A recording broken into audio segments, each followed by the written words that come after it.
Sí, profe. Sí, profe.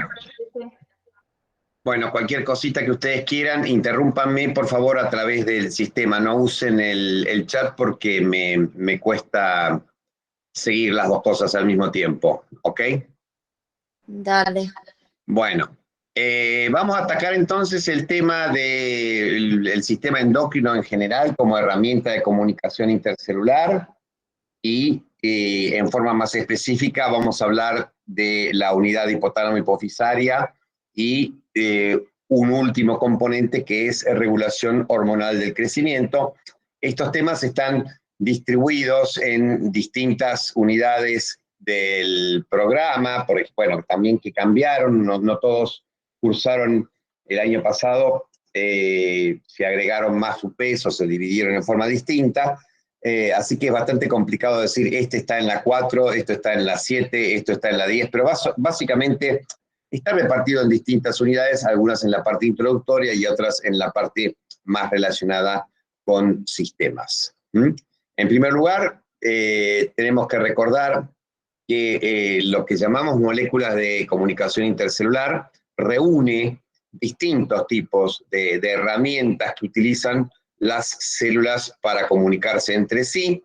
que esta comunicación es esencial para una célula, porque las células, como sabemos, son sistemas abiertos que intercambian energía, que intercambian materia y también información con el medio. Y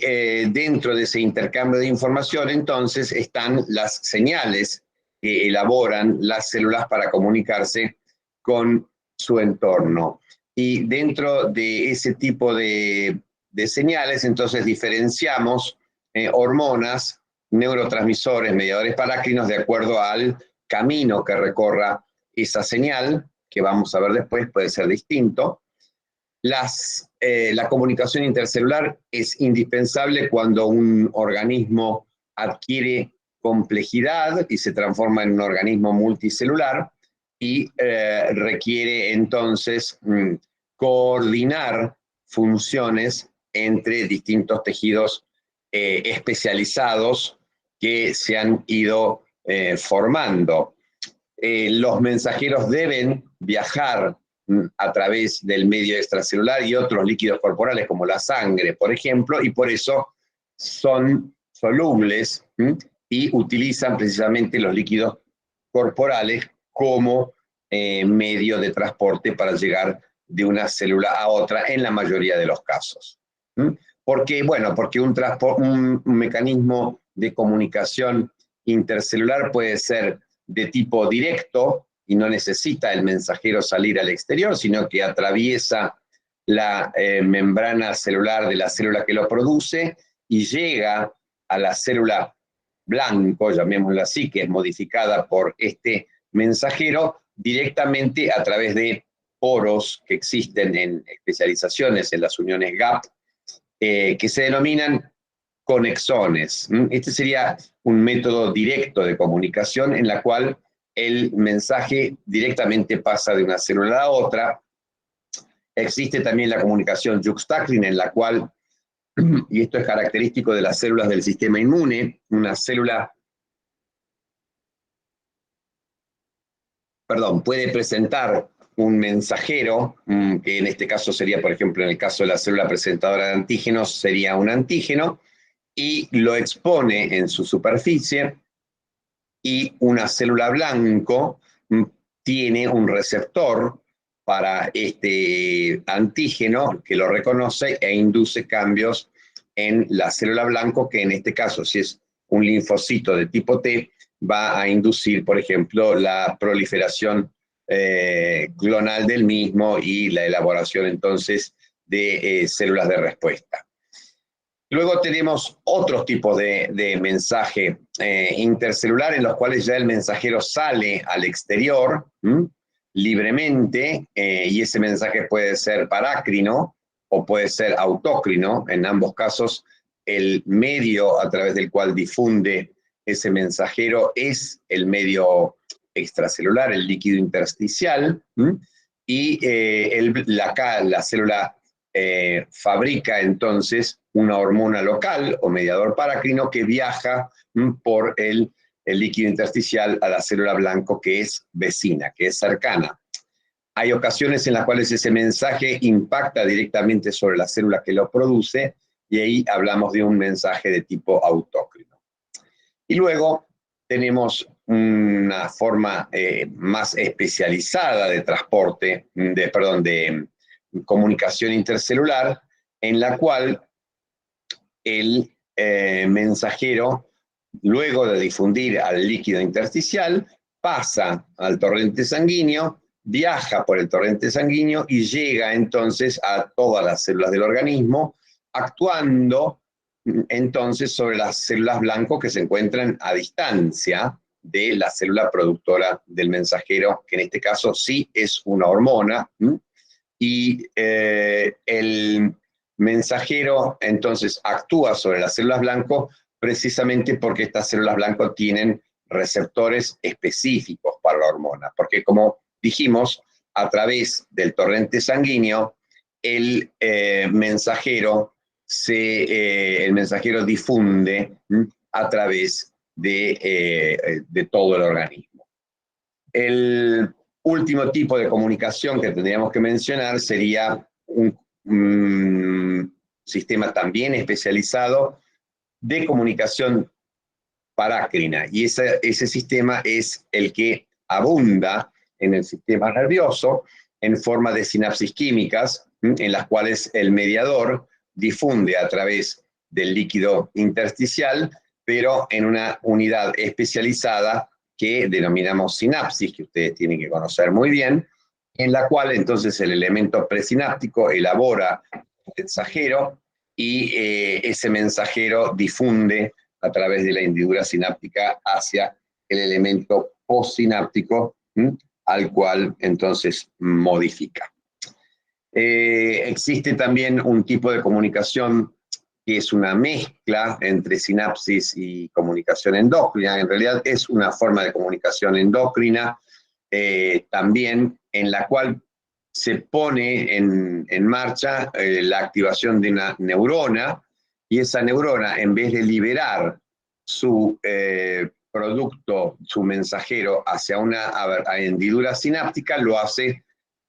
en proximidades de un vaso. Y esto es lo que ocurre, por ejemplo, a nivel hipotalámico, en donde las neuronas que tienen axones que terminan en la eminencia media liberan su mediador químico que se transforma entonces en una hormona viajando por sangre hacia la adenohipófisis, donde regula la secreción hormonal de la misma. Hay que recordar entonces que la identidad o el rol de una determinada sustancia, que puede ser neurotransmisor o puede ser hormona o puede ser mediador parácrino, no está dado por sus características químicas. O sea, la función está dada no por la bioquímica en sí, sino por el camino que recorren. Y una misma sustancia puede ser neurotransmisor, en un caso, o puede ser hormona, o puede ser mediador parácrino, de acuerdo al camino que recorra. Y otro hecho importante a resaltar es que la molécula es considerada un mensajero y como tal no lleva a cabo los efectos que se le adscriben. O sea, uno dice la insulina es hipoglucemiante, pero la insulina no disminuye per se la glucemia, sino que lo que hace la insulina a través de su interacción con los receptores en células blanco y a través de las vías de señalización intracelular es inducir cambios en estas células activadas por la insulina, las células blanco, por ejemplo, hepáticas, musculares o del tejido adiposo, que ponen en marcha mecanismos que llevan a cabo los efectos hormonales, en este caso, aumentar la captación de glucosa o su metabolismo o ambos, y que resultan entonces en la disminución de los niveles de glucosa en sangre. Hay que recordar que estos mediadores intercelulares o estas moléculas de comunicación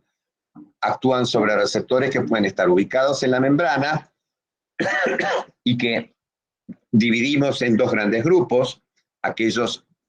denominados ionotrópicos, en los cuales el receptor está asociado a un canal iónico y la activación de este sistema lleva a cambios en la conductancia que resultan en modificaciones rápidas del potencial de membrana y de la función de la célula blanco. Y estos tipos de receptores son prácticamente exclusivos de las células excitables. Por otro lado, las hormonas actúan sobre todo a través de receptores metabotrópicos que están asociados a sistemas enzimáticos, como por ejemplo la adenilciclasa, la tirosinquinasa,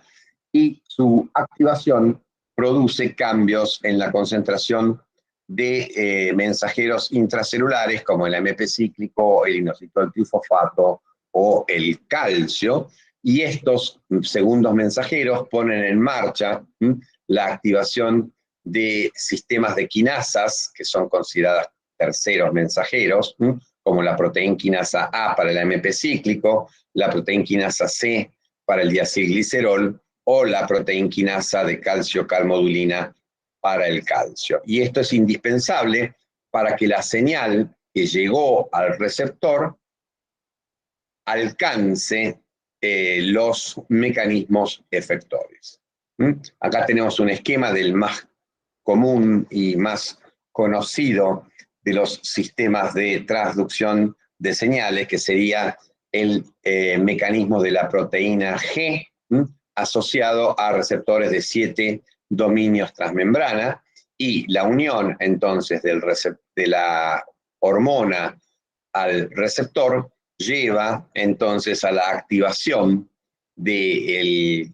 la subunidad alfa de esta proteína G, y esta subunidad alfa activada a su vez va a producir la activación de una enzima que transforma un sustrato presente en la vecindad de la membrana o que participa inclusive de la propia estructura química de la membrana y lo transforma en un segundo mensajero. Y como les dije, esta enzima puede ser la adenilciclasa, pero puede ser también la fosfolipasa C, y el resultado entonces es respectivamente la síntesis de AMP cíclico o bien de fosfolípidos como el diacilglicerol y el inositol trifosfato respectivamente. Y dentro del mecanismo de activación de las proteínas blanco que llevan adelante el efecto hormonal, vamos a tener entonces todo este recorrido. Un receptor al cual se une la señal extracelular, este receptor ubicado en la membrana, va a dar origen entonces a un segundo mensajero que a su vez activará un tercer mensajero que puede eventualmente resultar en la activación de un cuarto mensajero, y esto va a tener como consecuencia, en última instancia, la activación, por ejemplo, de canales y modificaciones en el potencial de membrana de la célula, o bien la modificación de los niveles de una determinada enzima o la activación de esa enzima por fosforilación, desfosforilación, etc. También puede ocurrir que este tercer o cuarto mensajero modifique la actividad de proteínas del citoesqueleto y lleve a cambios en la conformación celular o al transporte de determinadas moléculas a lo largo del sistema de microtúbulos y genere así entonces el desplazamiento de vesículas conteniendo, por ejemplo, una hormona hacia la membrana y su liberación. O también este sistema puede involucrar la activación de mecanismos de la regulación de la transcripción génica y modificar así la síntesis proteica. Es importante que ustedes recuerden que este sistema de transducción de señales tiene un rol muy importante en la amplificación de las mismas, porque esta cadena va llevando a que se produzca un incremento de los eslabones involucrados en esta activación. Y así vemos que, por ejemplo, una molécula de adrenalina que se une a su receptor va a llevar a la activación de una adelandiatociclasa que elabora una molécula de AMP cíclico, pero este AMP cíclico va a tener aproximadamente 100 veces mayor concentración, o sea que hay una amplificación de 100 veces en este primer paso, y luego cada molécula de AMP cíclico va a estimular a su vez a unas 100 proteínas quinasas A, y esta proteína quinasa A su vez va a estimular a 100 quinasas de la fosforilasa de la glucógeno fosforilasa que termina actuando entonces sobre 100 moléculas a su vez de glucógeno para producir la transformación de glucógeno en glucosa 1-fosfato, o sea, producir el proceso de fosforólisis y romper una molécula de glucosa que eventualmente puede ser luego utilizada a nivel muscular para obtener energía, o puede ser a nivel hepático liberada hacia el torrente sanguíneo para mantener la glucemia durante el ayuno, por ejemplo. Y así ven ustedes que una sola molécula de adrenalina es responsable en última instancia a lo largo de toda esta cadena de amplificación de la liberación de millones de moléculas de glucosa hacia la sangre en el caso de la activación de la glucogenólisis en el hígado. Además, los sistemas de transducción de señales tienen otras ventajas. Dentro de ellas, una ventaja importante es el hecho de permitir que a través de la activación de distintos eslabones que comparten sistemas de transducción de señales correspondientes a distintos mediadores. Acá tendríamos un mediador A que utiliza un receptor de 7 dominios transmembrana y un receptor B que utiliza un mecanismo de activación de la fosfolipasa C a través de, por ejemplo, una tirosina quinasa, y en última instancia esto lleva a la potenciación de los efectos gracias a la puesta en marcha de los dos sistemas que son sinérgicos. También se puede dar el efecto opuesto, o sea, el mediador A pone en marcha un mecanismo y el mediador B pone en marcha un mecanismo que lo inactiva, y de esta manera entonces cuando está presente el mediador B, por más que esté presente el mediador A, el efecto no se verifica. O sea, estamos aumentando la posibilidad de controlar los efectos de los distintos mediadores gracias a este intercambio de información cruzada que entre las distintas vías de señalización que se definen con el término, en inglés se usa el término crosstalk, o sea, la conversación entre vías de señalización que permite ofrecer varios sitios de control. Y bueno, también tenemos para las hormonas que no actúan sobre receptores de membrana, sino aquellas que actúan a nivel intracelular, dos posibilidades. En el caso de las hormonas esteroideas tenemos que recordar que tienen un receptor, el receptor para esteroides, al cual se une entonces esta molécula lipídica, y la unión de la molécula lipídica a su receptor va a producir la separación de estas proteínas chaperonas que están contribuyendo a la conservación del receptor y van a de alguna manera controlar o manejar la unión del receptor a un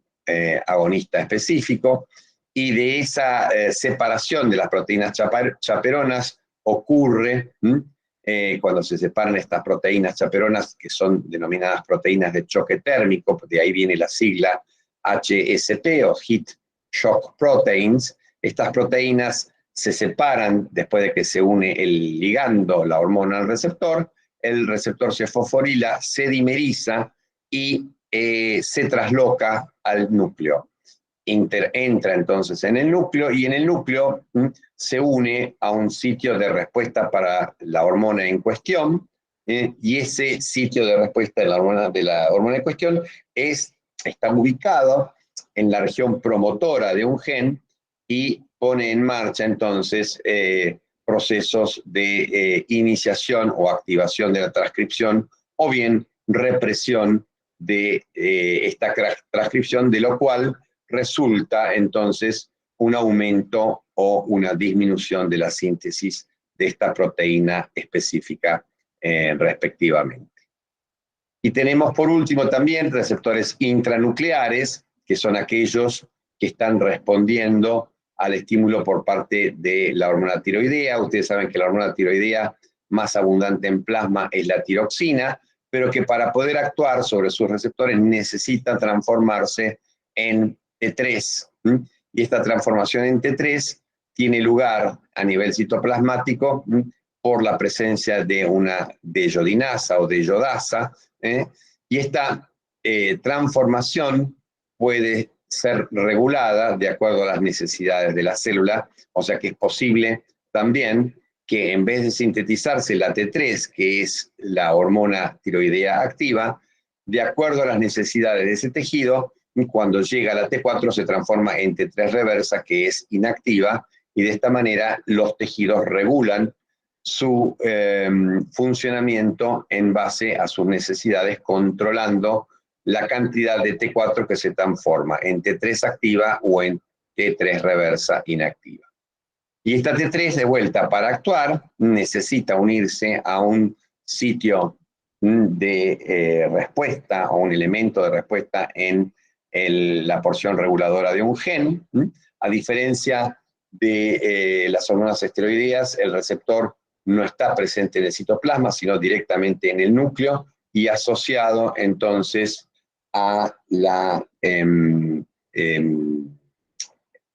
regulación de la transcripción de un determinado gen. Y las modificaciones en los niveles de la proteína que controla este gen son las que van a dar origen entonces a los efectos de la hormona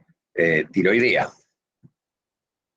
Con respecto al sistema endocrino tradicional, lo consideramos conformado por una serie de hormonas distribuidas desde el encéfalo, o sea, desde el sistema nervioso central, en la porción, digamos, más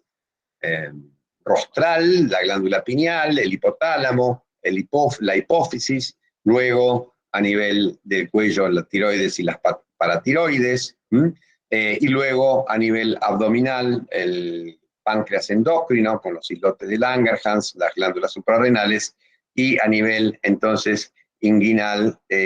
la presencia de los testículos como glándulas mixtas, y por supuesto también las gónadas, que son entonces también glándulas mixtas presentes a nivel de la cavidad pelviana en la mujer. Todas estas glándulas entonces van a formar parte del sistema endocrino tradicional, pero tenemos que recordar que no solo existen en el sistema endocrino hormonas correspondientes a estas glándulas clásicas, sino que también el sistema endocrino reúne muchísimas hormonas que son elaboradas directamente por parte de distintos tejidos, como por ejemplo a nivel del tubo digestivo, las enterohormonas que ustedes ya conocen de nutrición, o también hormonas provenientes de, por ejemplo, las aurículas cardíacas que regulan el contenido de sodio, hormonas que son liberadas desde los riñones para regular, por ejemplo, la eritropoyetina, la concentración de glóbulos rojos, etc. Dentro de las funciones clásicas del sistema endocrino se reconocen por lo menos 5. Uno las clasifica entonces como aquellas relacionadas con el crecimiento y el desarrollo, aquellas que aseguran la constancia del medio interno en cuanto a su concentración iónica, en cuanto a la cantidad de líquido, y acá tendríamos, por ejemplo, la aldosterona, la hormona antidiurética, la paratormona, la calcitonina, la vitamina D activa, la aldosterona, etcétera. Otras hormonas contribuyen al almacenamiento y a la utilización de la energía. Este es el dominio específico de hormonas como la insulina, el glucagón, etc. Otras hormonas permiten adaptar el organismo a situaciones de alarma, serían las hormonas de estrés, como el cortisol, las catecolaminas, las hormonas metabólicamente activas como el glucagón, la aldosterona, etc. Y por último, un grupo de hormonas tiene una función específica relacionada con la reproducción, y aquí tenemos hormonas hipofisarias como las gonadotrofinas, la prolactina, las hormonas de origen gonadal, como por ejemplo testosterona, estradiol, progesterona, etc. Bien, este sería entonces un resumen de las principales funciones del sistema endocrino, y como vemos,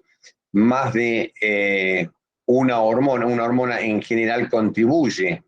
a varias funciones. O sea, la insulina va a ser una hormona relacionada con el crecimiento, es una hormona anabólica muy potente, y también va a estar involucrada en la respuesta, en la situación de obtención de energía y almacenamiento. El glucagón es una hormona que puede formar parte de las hormonas de estrés, pero también obviamente es una hormona involucrada en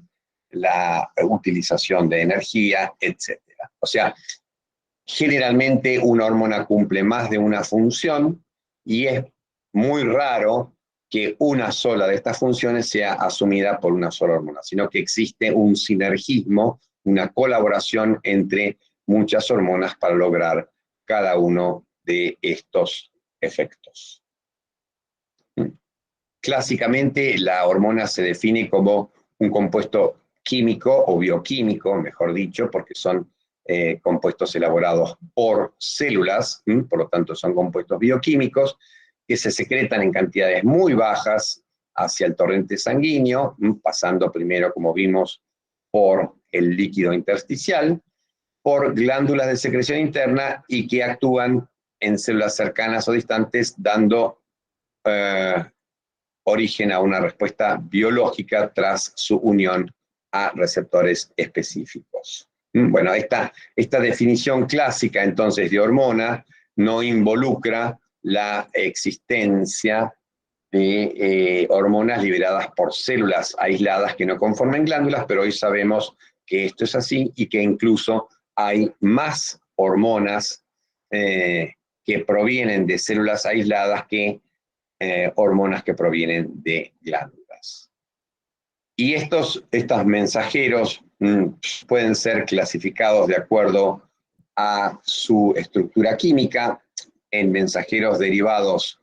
de péptidos y proteínas, como por ejemplo la insulina, la hormona antidiurética, las hormonas hipotálamo hipofisarias, son hormonas peptídicas. En segundo lugar,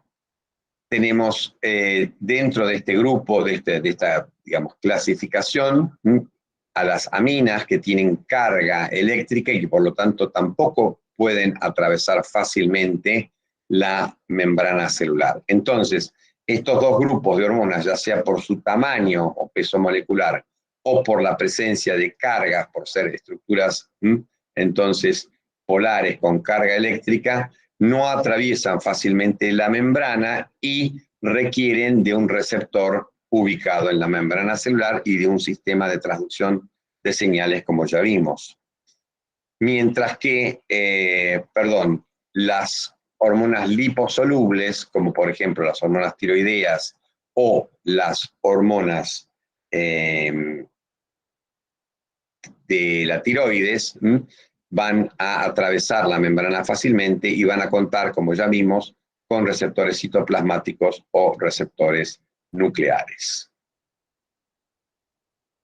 Cualquier molécula activamente involucrada en la puesta en marcha de procesos fisiológicos,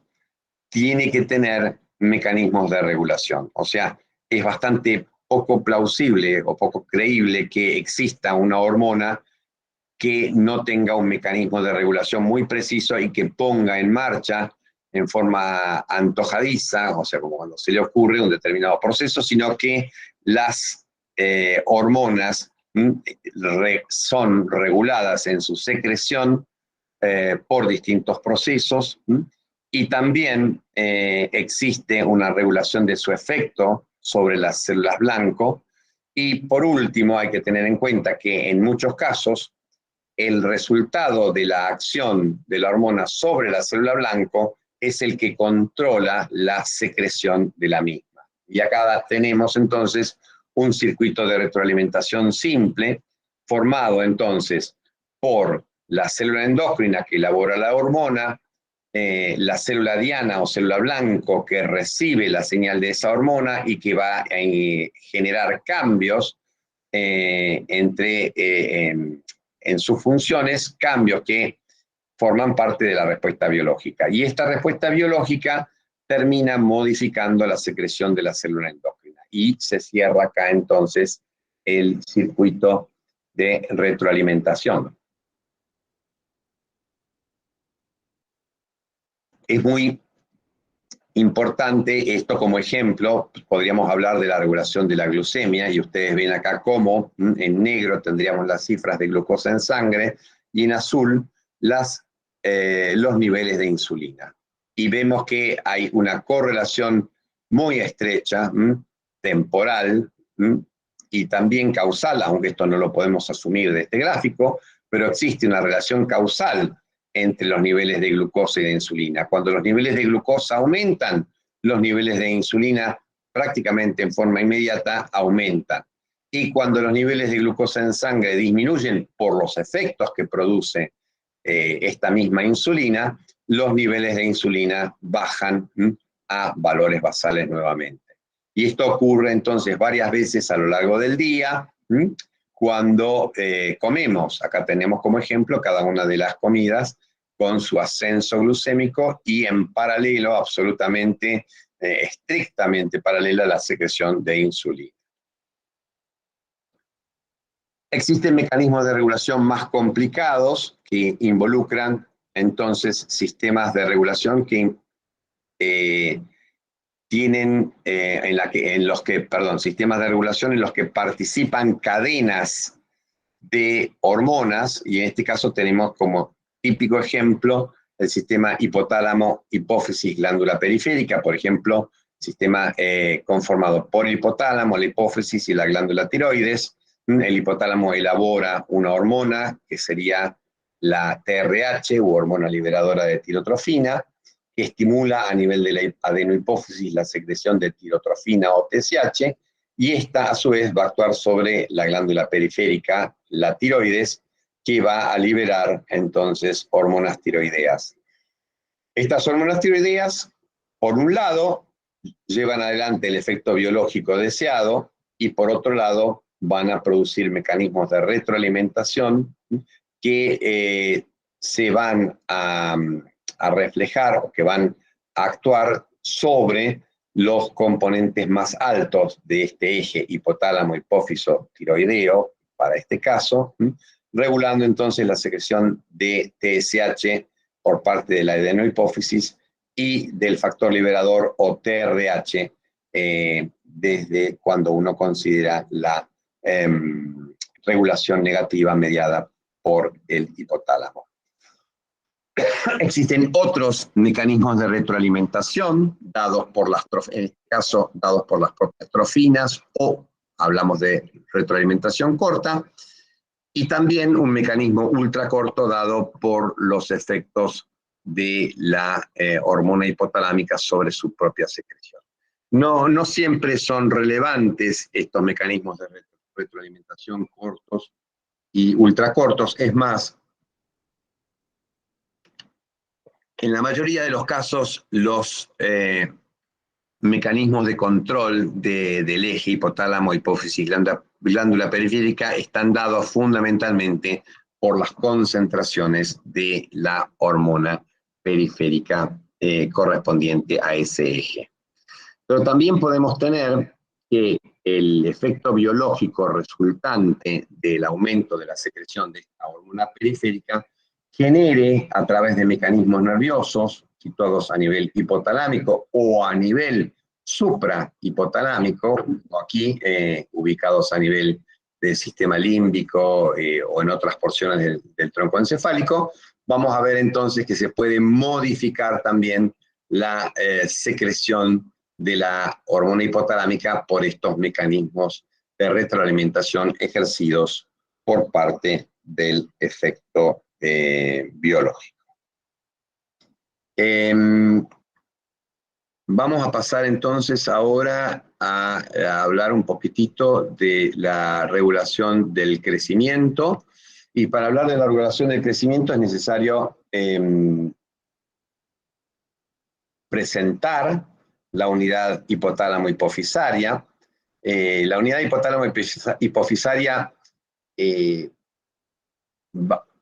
digamos, como la conocemos en la actualidad, es el producto de estudios que comenzaron hace ya prácticamente 180 años, en 1849, los primeros experimentos realizados en Francia muestran que es posible restituir los efectos de la falta de una hormona gonadal, o sea, un gallo capón, un gallo que ha sido castrado, puede recuperar algunos de los elementos que caracterizan a un gallo intacto, o sea, con presencia de testículos, que cuando madura va a tener una cresta, va a tener la posibilidad de ejercer su canto característico y los aspectos conductuales que caracterizan a un gallo en el sentido de la reproducción. Y todos estos efectos están presentes si el gallo tiene testículos. Ahora, si al gallo, cuando es joven, cuando es pollo, se lo castra, esos efectos no se llevan, esos atributos de alguna manera no se desarrollan. Ahora bien, es posible en un gallo castrado devolverle o hacer que aparezcan estos atributos implantándole los testículos en la cavidad abdominal, en la cavidad peritoneal, y esto es lo que llevó adelante Berthold entonces hace unos 175 años aproximadamente, y demostró entonces que había mediadores que viajaban a distancia y que controlaban el crecimiento y la función de distintos órganos o tejidos por la presencia entonces de sustancias que eran transportadas por vía sanguínea.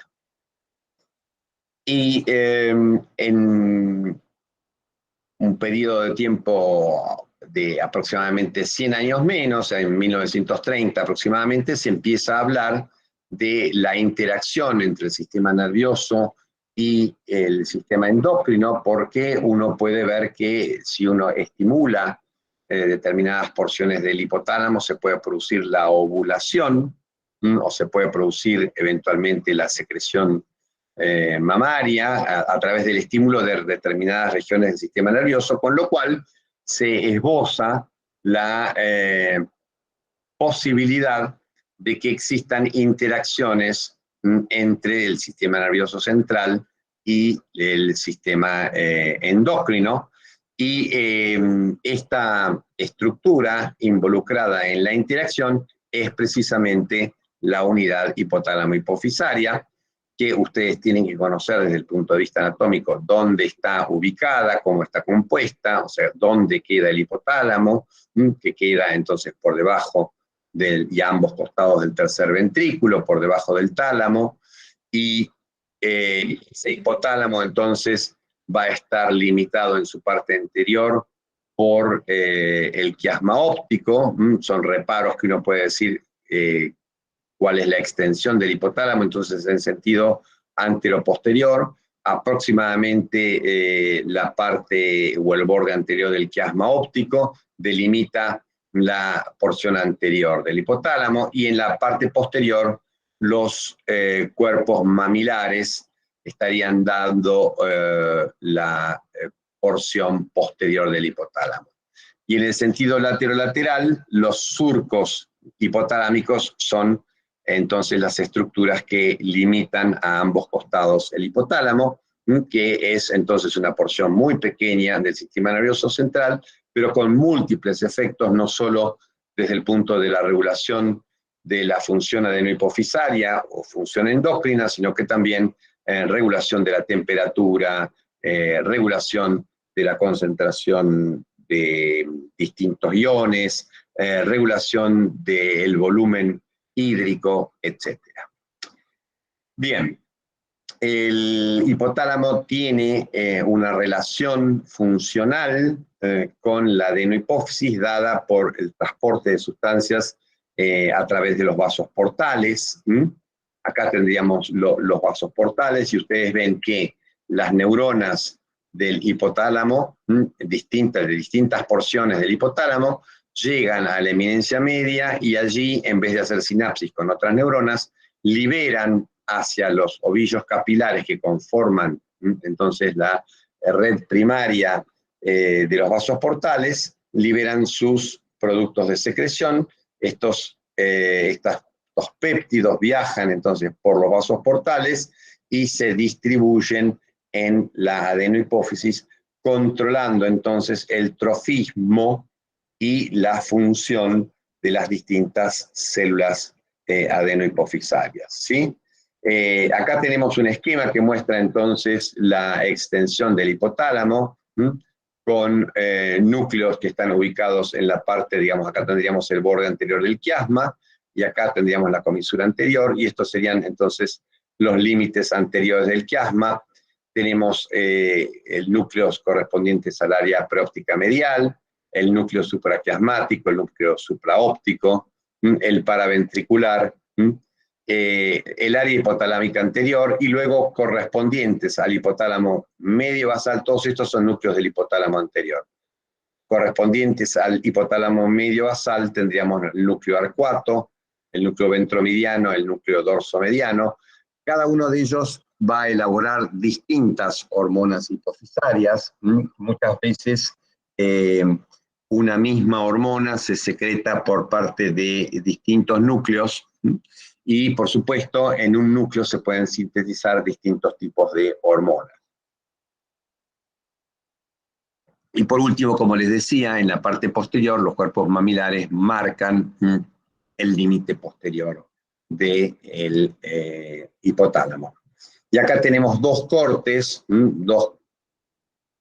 que en sentido frontal van a estar mostrando la distribución de los núcleos a ambos lados de la línea media. Acá tendríamos el tercer ventrículo, y tenemos, por ejemplo, el núcleo paraventricular, núcleo supraquiasmático, el núcleo supraóptico, esto en relación con el quiasma óptico en el hipotálamo anterior. Y a la altura de la eminencia media, que está marcada aquí, vemos también que continúa el tercer ventrículo y que se disponen entonces los distintos núcleos, el núcleo arcuato, el ventromediano y el dorsomediano, a ambos lados del tercer ventrículo. Esto es lo que nosotros podemos ver en un paciente, un corte frontal dado por una resonancia magnética, en el cual se puede ver perfectamente la presencia del tallo hipofisario, el quiasma óptico, la adenohipófisis dentro de la estructura ósea, que es la silla turca esfenoidal, y a ambos costados estructuras que son muy importantes desde el punto de vista vascular, como las carótidas, o estructuras importantes desde el punto de vista nervioso, como por ejemplo algunos de los nervios oculomotores que viajan en relación con la silla turca. Por eso los tumores hipofisarios, que no son infrecuentes, 10 a un 15% de los tumores cerebrales son de origen hipofisario. Un tumor hipofisario que crezca en forma expansiva puede comprometer la función visual, porque acá está el quiasma óptico, pero también puede comprometer el aporte sanguíneo de distintas porciones del cerebro o puede producir alteraciones en la función de los nervios oculomotores y generar entonces síndromes clínicos asociados al déficit de la función de estos pares craneanos. Este gráfico lo que está mostrando es que el hipotálamo no está solo, el hipotálamo actúa en conjunto. Ya habíamos visto que a través de los factores liberadores controlaba la función de la adenohipófisis, pero también existe interacción del hipotálamo con estructuras suprahipotalámicas, fundamentalmente a nivel de la amígdala, el hipocampo, el septum y la corteza prefrontal, que forman parte del sistema límbico, o por vía talámica a distintos lugares de la corteza, serían proyecciones ascendentes, y luego tenemos también proyecciones descendentes que vinculan el hipotálamo con el tronco encefálico, con la médula espinal, que son, de alguna manera, el vehículo a través del cual se van a poner en marcha respuestas de tipo motoras o de tipo autonómicas, dirigidas desde el hipotálamo. Y por último tenemos una aferencia especial que tenemos que considerar, que es el haz retinohipotálámico, que está informándole al hipotálamo la cantidad de luz que hay en el ambiente y que permite regular entonces la función del núcleo supraquiasmático y a través del mismo la función de la glándula pineal.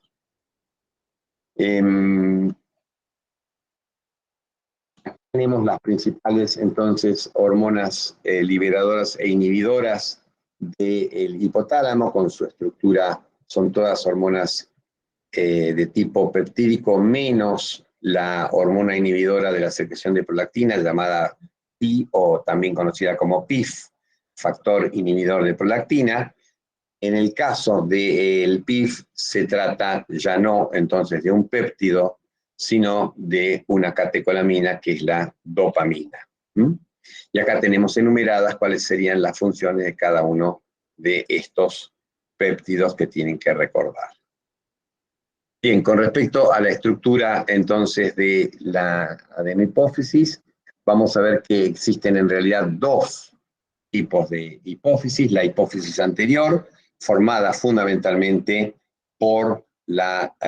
adenohipófisis, que comprende una porción tuberal y una porción distal, en la cual se encuentran células entonces secretoras, originadas en la bolsa de Rathke, o sea que tienen como punto de origen tejido endodérmico. Y tenemos un segundo componente asociado a la adenohipófisis, un segundo componente hipofisario, que es la hipófisis posterior, y esta hipófisis posterior, separada de la hipófisis anterior por la porción intermedia, está conformada fundamentalmente por la pars nerviosa, que deriva entonces de, digamos, de las estructuras que van a dar origen al tálamo y al hipotálamo, y relacionada entonces con el hipotálamo a través de estos haces que conocemos como haces hipotálamo-hipotalámicos, que provienen de los núcleos paraventricular y supraóptico y que se continúan a lo largo del tallo. O sea que entonces las dos porciones de la hipófisis, la neurohipófisis y la adenohipófisis, van a tener un control diferente por parte del hipotálamo. En el caso de la porción nerviosa o de la neurohipófisis, ese control va a ser de tipo nervioso, ejercido por los axones que provienen de los núcleos paraventricular y supraóptico y que descienden a lo largo del tallo hipofisario. Y en el otro caso, en el caso de la adenohipófisis, lo que vamos a tener es una regulación de su trofismo y de su secreción por parte de los factores u hormonas liberadoras, en su mayoría, como dijimos, péptidos, con excepción de la hormona inhibidora o el factor inhibidor de la secreción de prolactina, que es una catecolamina, la dopamina. Bien, repasen un poquito la histología de la adenohipófisis, que presenta distintos tipos de células que pueden ser cromófobas o pueden ser cromófilas, y a su vez estas últimas repartirse entre células basófilas, células acidófilas y células cromófobas. Las células basófilas van a dar origen a las gonadotrofinas, a la TSH y a la CTH, mientras que las acidófilas van a dar origen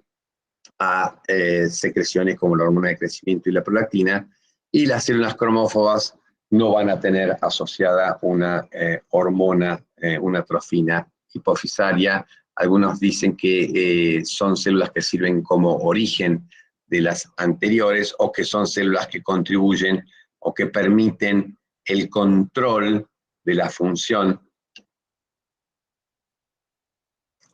de la adenohipófisis a través de la regulación de cada uno de los tipos celulares.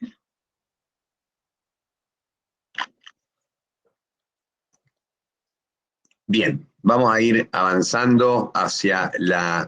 regulación del crecimiento, que en el programa del año pasado se dio en la unidad 10, y se planteaba una unidad problemática en la cual un niño consulta por déficit, por un aparente déficit de talla. Dice que Santiago es el más bajo del grado y que los padres lo acompañan a la consulta. Está en una edad que corresponde a la etapa de desarrollo puberal, y esto es una cosa muy importante que puedan definir de acuerdo a estos elementos, ¿sí? Es un proceso, un periodo, una fase transicional entre la niñez y la edad adulta, ¿sí? Que se caracteriza, entre otros, por dos factores, ¿sí? Que son el desarrollo de los caracteres sexuales secundarios, ¿sí? Y la presencia de un pico de crecimiento somático característico, el brote o estirón puberal, y que el proceso puberal termina con la adquisición de la capacidad reproductiva. Y esto es importante que ustedes lo puedan diferenciar de una contraparte sociocultural. La pubertad es un evento biológico universal que en muchos casos, pero no siempre, va a asociarse o va a ser seguida por el fenómeno de la adolescencia. O sea, la pubertad o los comienzos de cambio puberales van a llevar a la aparición de los cambios de la adolescencia, que, como ya dijimos, no es un fenómeno universal, no es un fenómeno biológico, sino que es un fenómeno sociocultural, y de acuerdo al mismo, a estas características, puede o no darse en un individuo sano. Hay sociedades en las cuales la transición de la niñez a la adultez no requiere de este periodo de transición. Tenemos que recordar también las diferencias entre crecimiento y desarrollo. El crecimiento como un factor de tipo más bien cualitativo, o que se puede apreciar numéricamente y que se puede medir. Todo esto es relativo, porque uno puede medir también el desarrollo intelectual a través de distintas escalas, pero básicamente uno hace mención a como que el crecimiento se puede objetivar a través de la antropometría. Mientras que el desarrollo no implica el aumento de tamaño, de volumen o de la masa corporal, sino que el desarrollo implica la adquisición o la modificación de funciones, más que la adquisición, porque hay procesos del desarrollo que llevan a, digamos, la pérdida de determinadas funciones, pero en general uno habla de desarrollo como la posibilidad de adquirir nuevas funciones.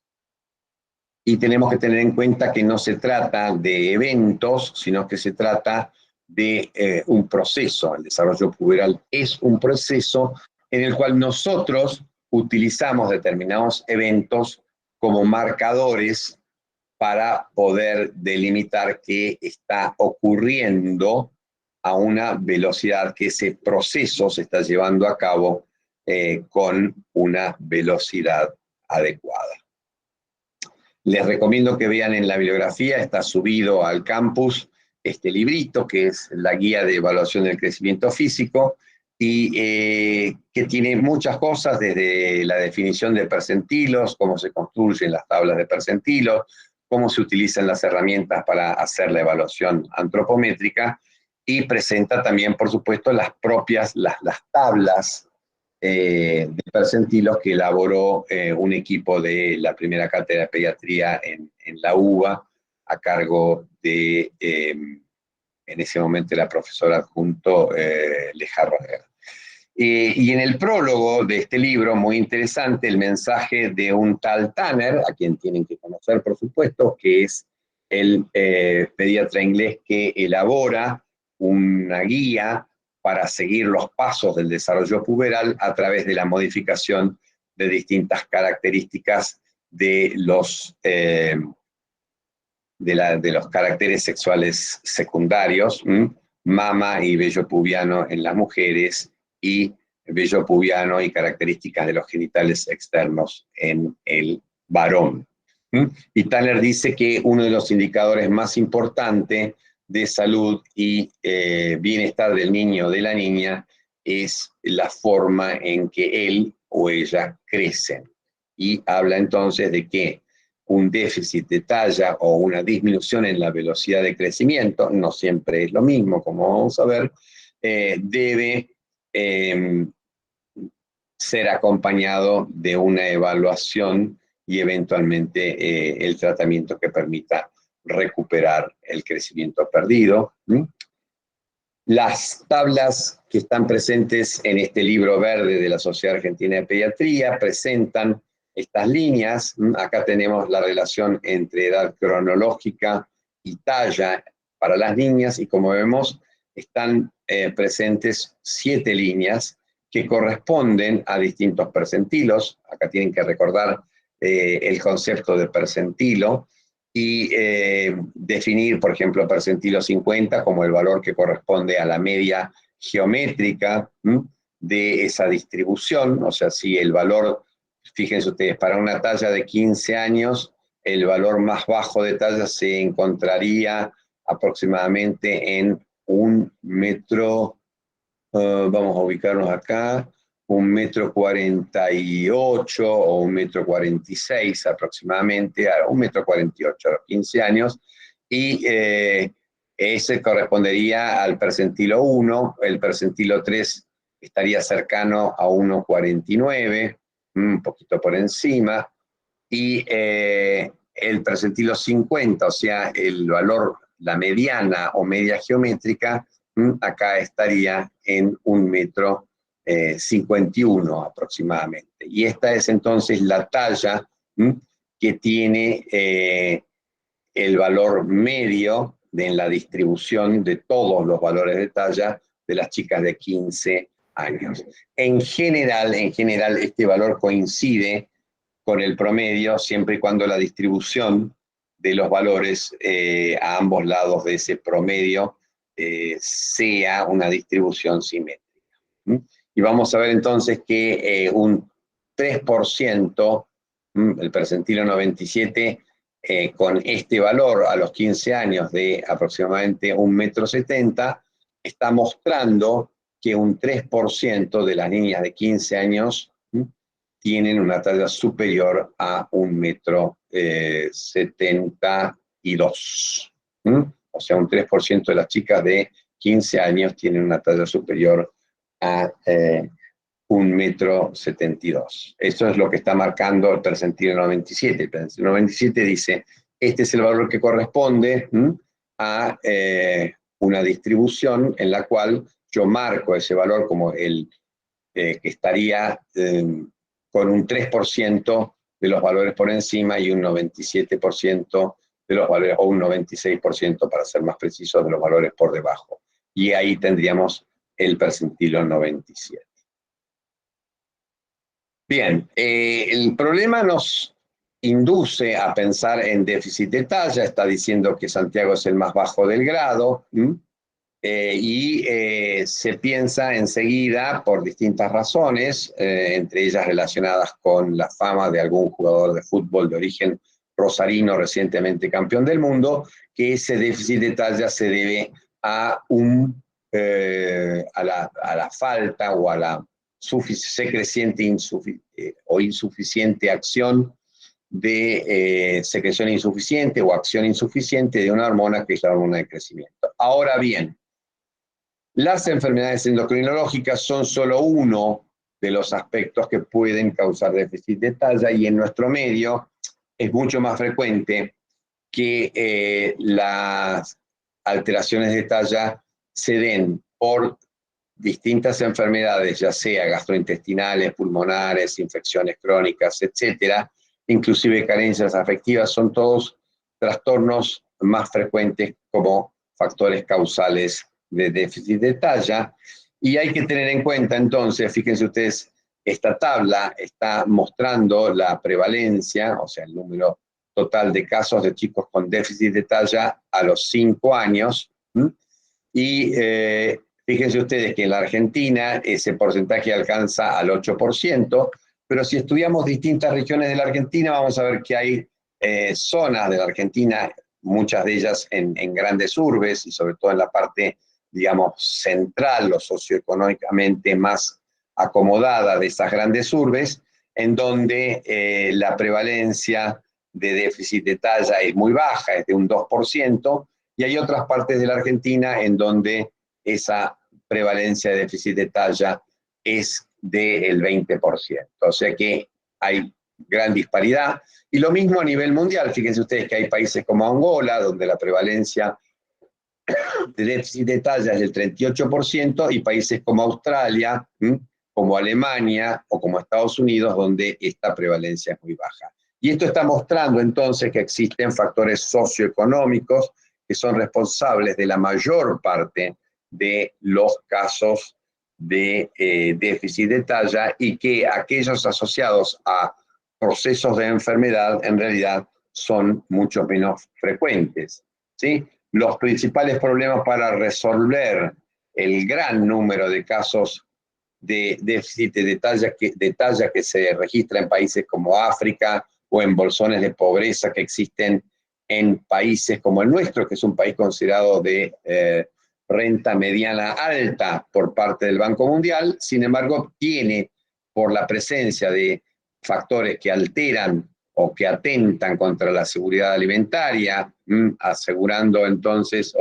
impidiendo que se asegure una provisión de alimentos de buena calidad y en cantidad suficiente para suplir las necesidades energéticas de los chicos que crecen,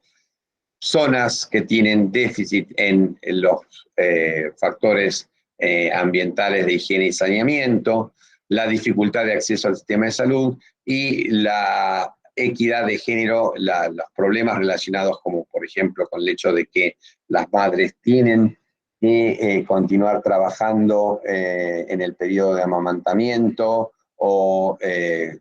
tener falta o una duración insuficiente de las licencias por maternidad, etcétera,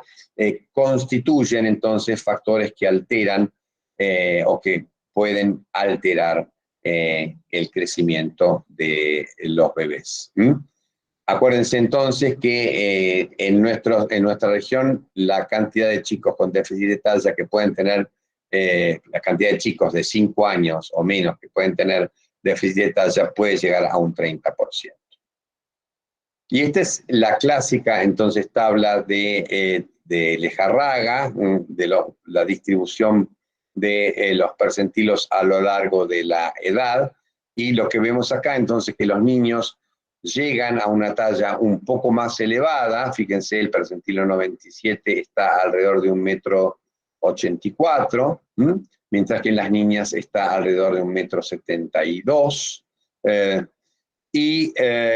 Que si bien esta talla es mayor en los niños, se alcanza en forma más tardía, ¿sí? Las chicas alcanzan el valor máximo de su talla alrededor de los 15 años, mientras que en el caso de los varones esto está ocurriendo entre los 16 y los 17 años, o sea que el proceso en los varones va a iniciarse más tardíamente y va a concluir en forma también más tardía. Y acá tenemos precisamente el fenómeno del aumento de la velocidad de crecimiento. Esto ya no es la talla, sino cuántos centímetros crece una niña o un niño por año, y vemos que ese aumento, ese estirón puberal, se da en las niñas aproximadamente a partir de los 10 años, mientras que en los varones se da a partir de los 12. Es un poco mayor en amplitud el crecimiento en los niños, llega a tener un pico de aproximadamente en promedio un 9 centímetros por año, mientras que las chicas están un poco por debajo de 8.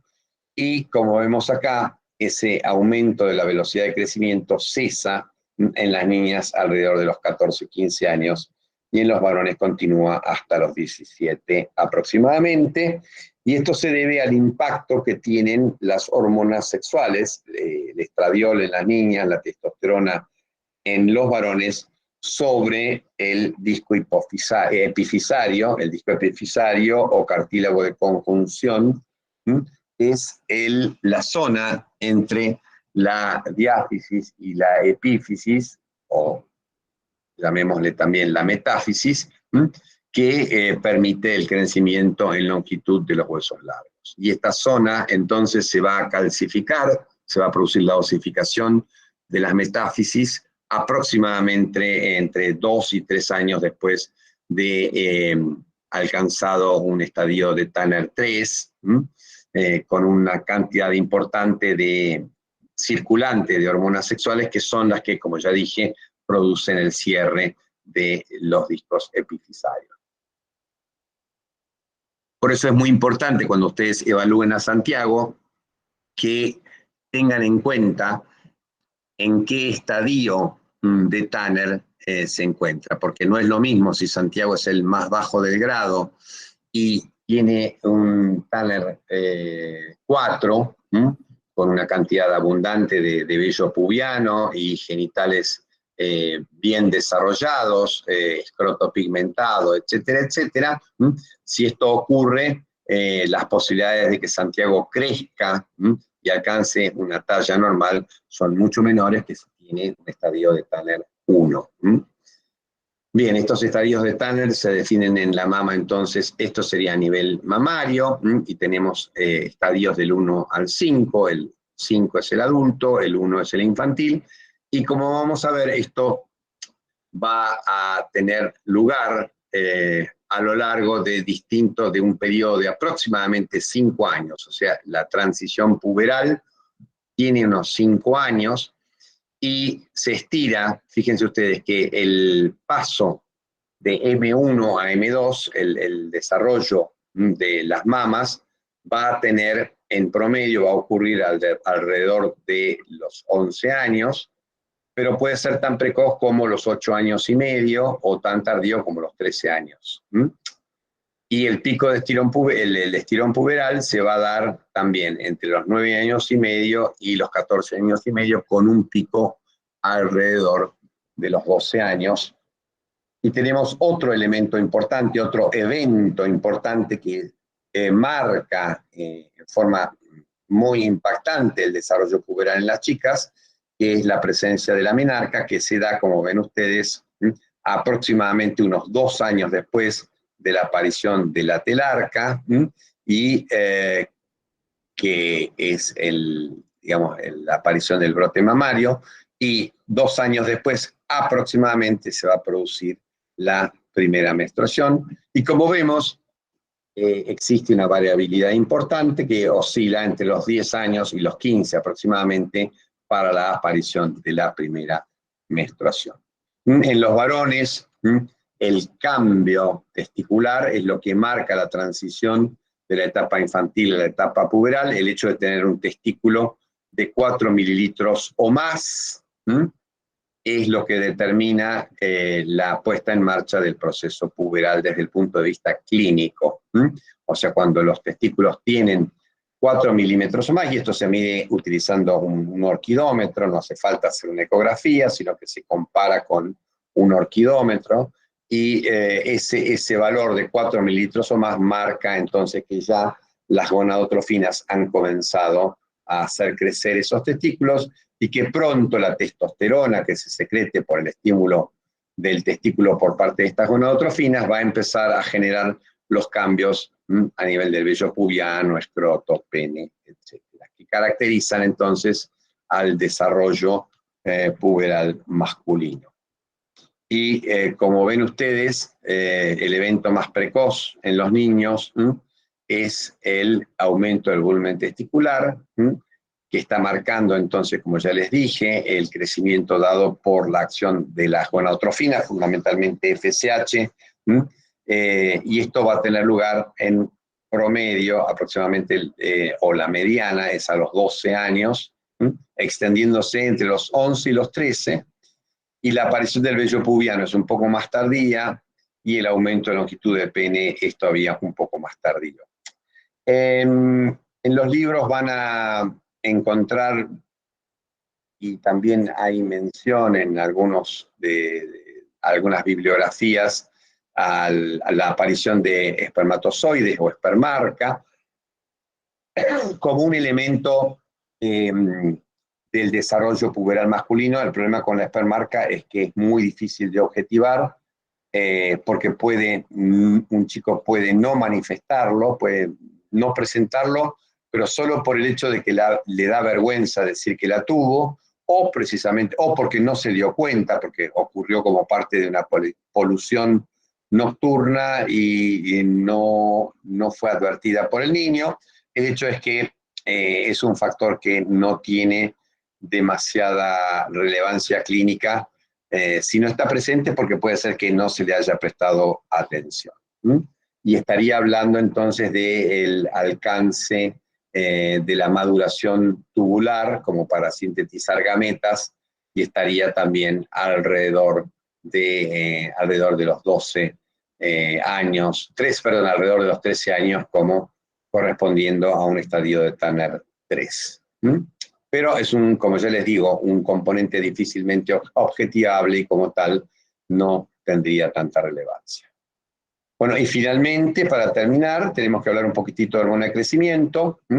hablar de su estructura química, como corresponde para cualquier hormona. Cuando uno la describe, empieza hablando de la estructura química,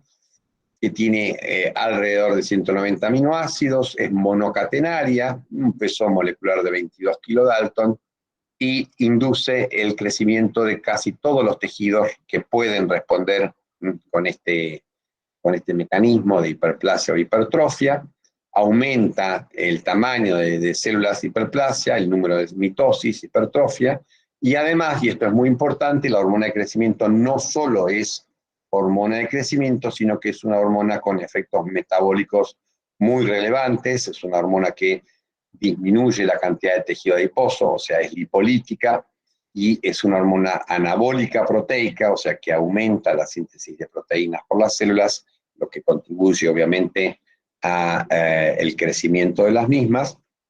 Y también es una hormona que tiene un papel de incrementar los niveles de glucosa en sangre, ¿sí? Es una hormona hiperglucémica.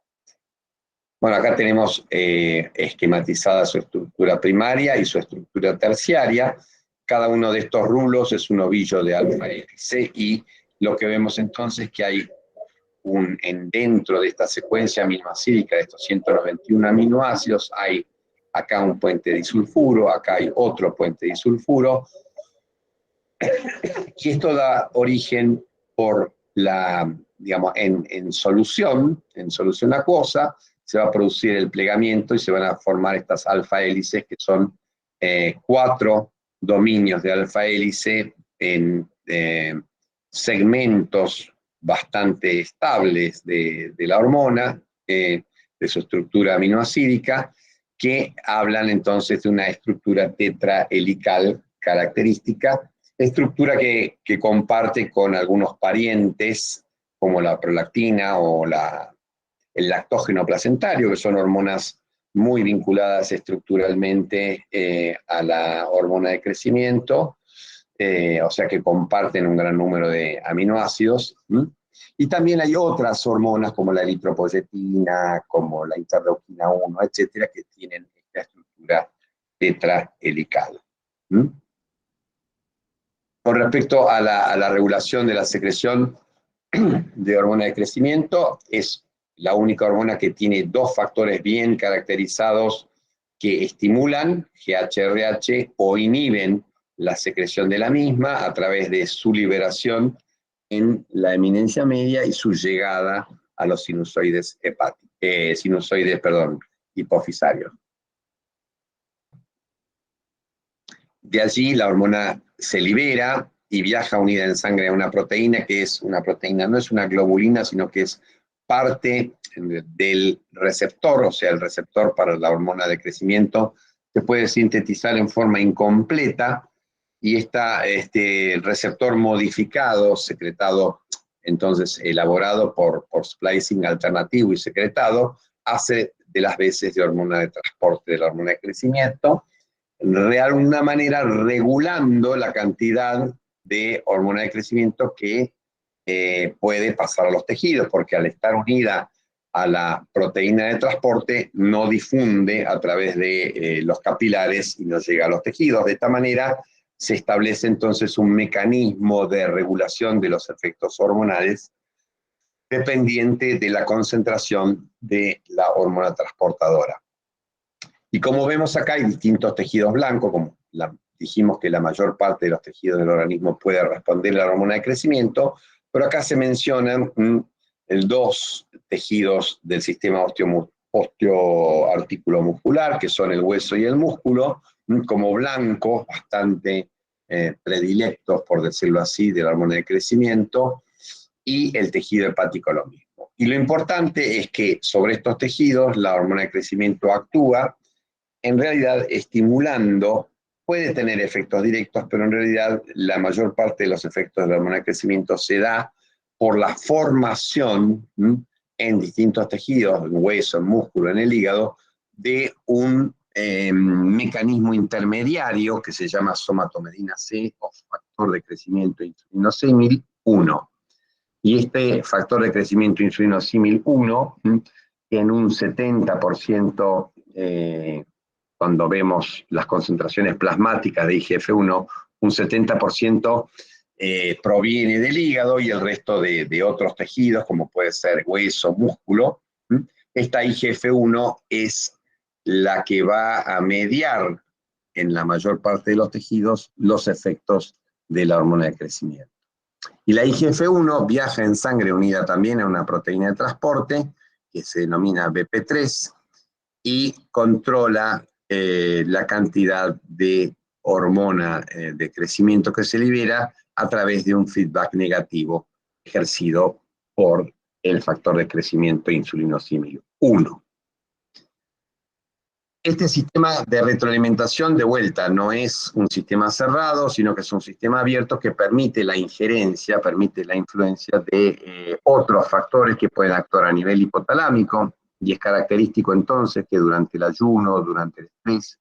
durante el ejercicio o cuando el individuo está dormido, aumente la secreción de hormona de crecimiento. También existe a nivel hipotalámico receptores de glucosa o, digamos, componentes celulares que permiten detectar las concentraciones de glucosa y de aminoácidos y que contribuyen también a modificar la secreción de hormona de crecimiento.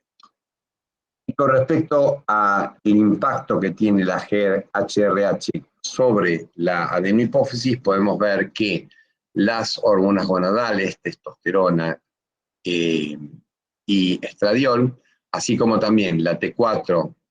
y el cortisol, van a estar controlando la secreción de hormona de crecimiento inducida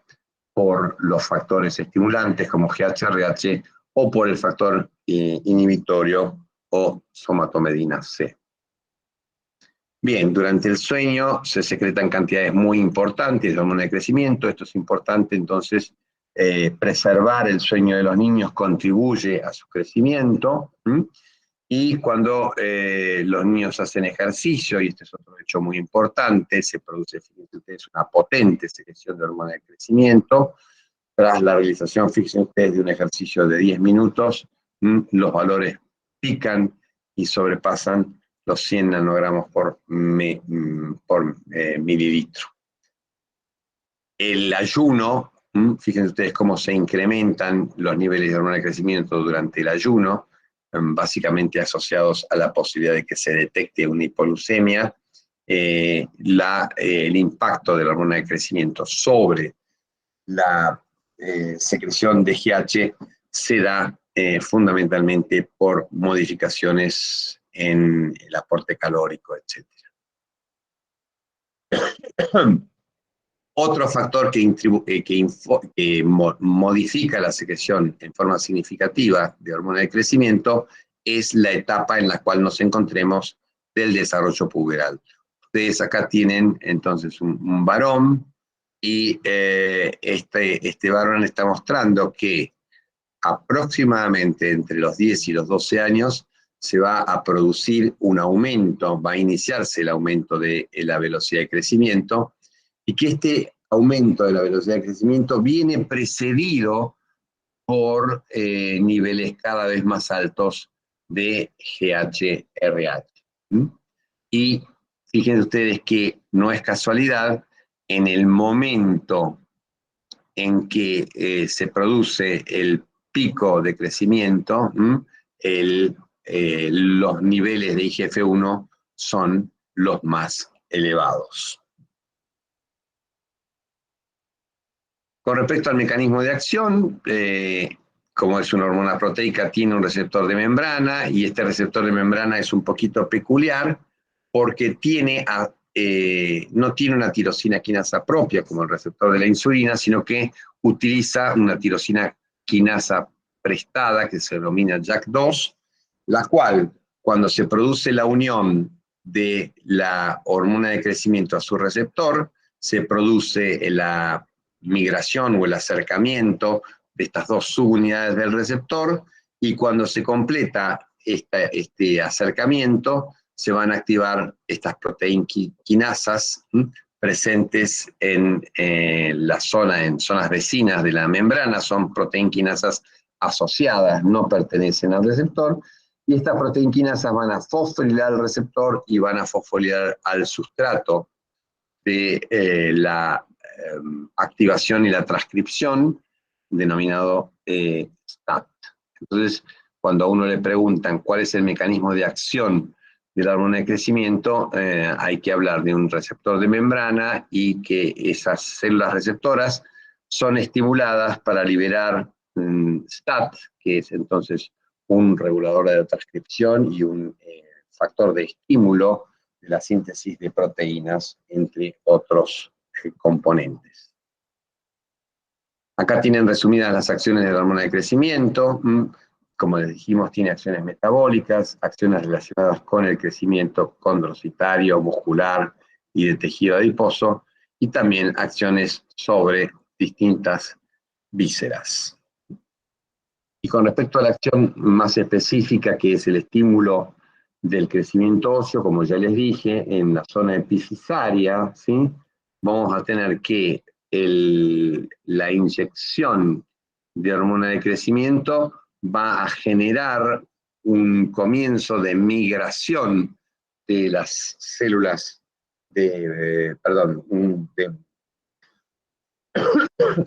la unión entonces de la hormona de crecimiento a sus receptores en los condrocitos a nivel de la metáfisis o del disco epifisario, va a dar origen entonces a la diferenciación de precursores de las células cartilaginosas, de precondrocitos que se van a diferenciar y que van a proliferar como acción, como efecto de la IGF-1, que se sintetiza localmente por acción de la GH, o que viaja proveniente, por ejemplo, del hígado. Entonces, lo primero que hay que hacer es producir la diferenciación del precondrocito, y esa diferenciación involucra la adquisición de la capacidad de sintetizar IGF-1, y luego este IGF-1 va a hacer proliferar estos precondrocitos estimulados por la GH, y finalmente esta proliferación clonal va a ser controlada por la IGF-1. Y esto es lo que explica entonces este doble mecanismo de acción que tiene la GH. Por un lado, directo, estimulando la diferenciación de los precondrocitos, y por otro indirecto a través del estímulo de la secreción de IGF-1, induciendo la proliferación clonal de los mismos. Bueno, y por último, tienen que recordar algunas acciones metabólicas de la hormona de crecimiento. Ustedes ya vieron en nutrición que hay procesos de gluconeogénesis hepática que son estimulados por la hormona de crecimiento, que la hormona de crecimiento tiene un efecto antagónico de la insulina y por lo tanto disminuye la utilización de glucosa,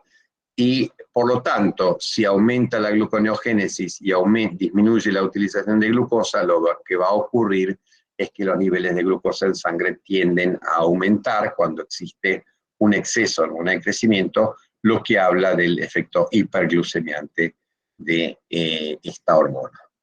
Es una hormona lipolítica, promueve la liberación de ácidos grasos y de glicerol a partir del tejido adiposo. Es una hormona que aumenta el metabolismo de los ácidos grasos, la oxidación de los mismos. Es una hormona que contribuye a retener calcio, magnesio y fosfato. Y también